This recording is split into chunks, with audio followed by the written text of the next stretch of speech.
Hey guys, Burden here from AddictGaming.com. Today I'm going to show you some gameplay footage of the Mesmer build, the Phantasm build. As you can see, I just noobed it up there. I actually thought I had my Great Sword out and I used my Blurred Frenzy.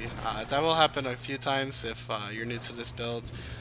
Sometimes I just think I'm using my Great Sword and I use my Blurred Frenzy by mistake, so I sit there like a retard, just swinging it in the air. So anyway, there are a few things that I need to correct as far as the build that I showed before because I made a mistake with the sigils. You can see there I used Time Warp to resurrect my ally really fast.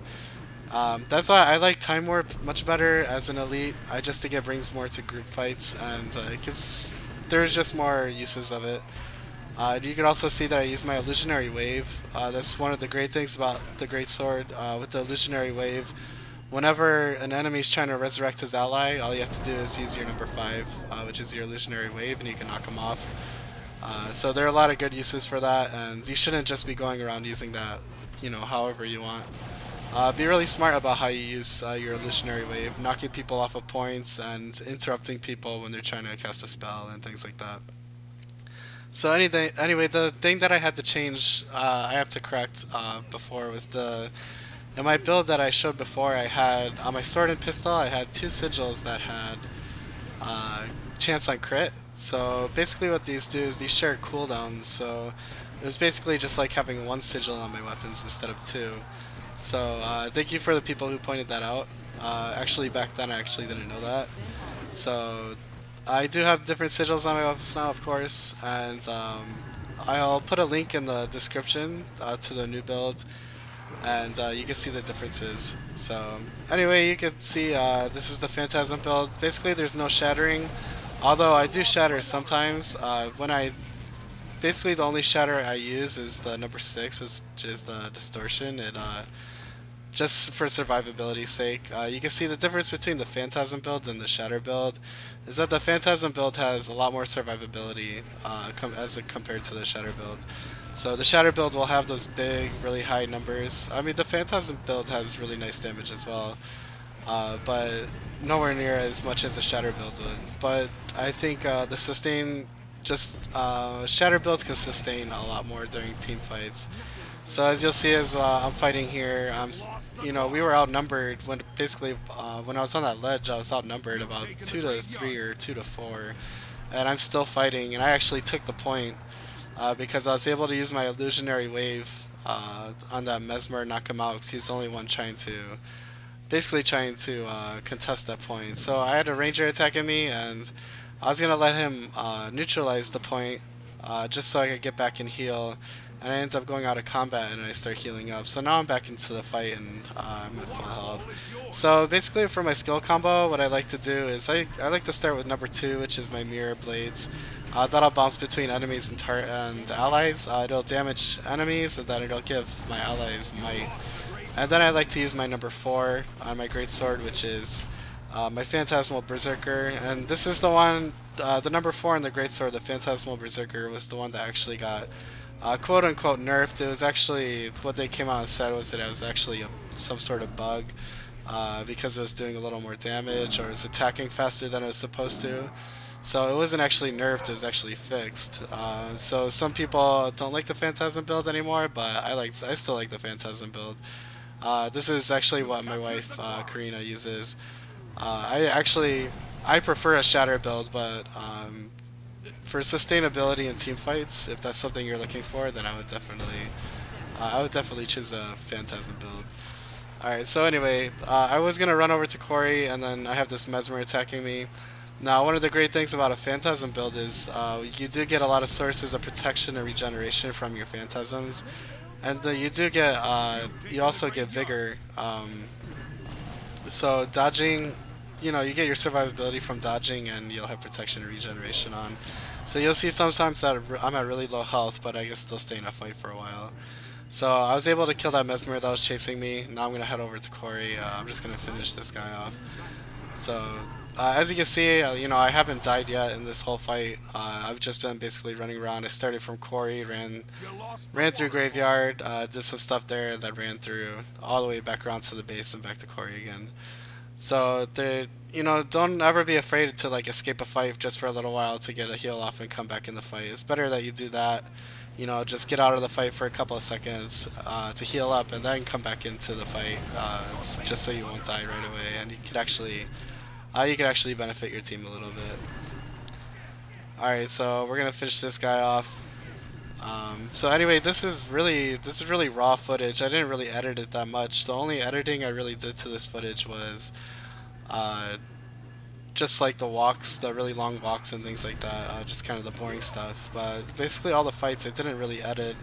Even if there are a few mistakes that I make, and hopefully you can see that and learn from that as well as the good things that I do. So I didn't want to take those out because I thought maybe those would be good lessons for some people. So that's what I love about a Phantasm build is after I do my 2, 4, and 3, that's usually the order I do it for a greatsword. I use my 2, 4, and 3, and my 2, my mirror blades, my 4, my Phantasm berserker, and then my 3, my mind stab. And it does so much AoE damage, especially if people are standing right near each other. I mean, shatter builds do have like that crazy AoE damage, but they have to be standing.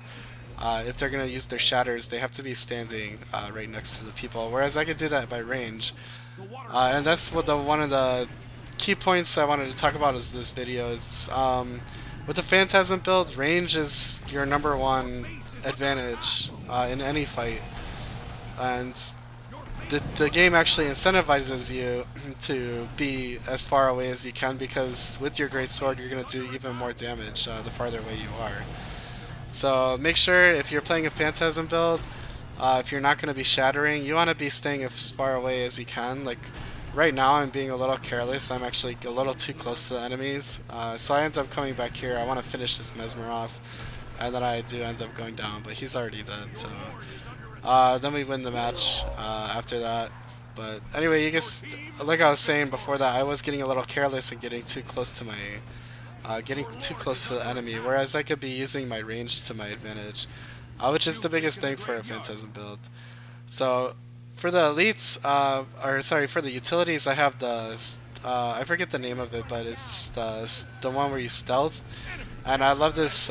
You'll see me use it a lot in this fight on this map on Battle of Kylo because I love when you're in trouble, and actually I try to get my time warp off like 3 times here and it finally goes off the 3rd time. I think my auto attack was, I don't know, it was interrupting it or something. So anyway,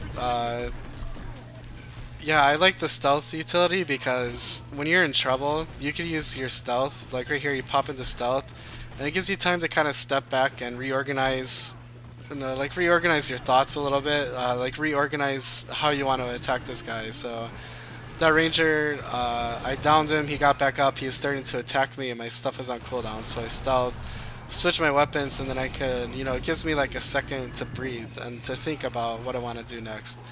And then I can come back out and start attacking him.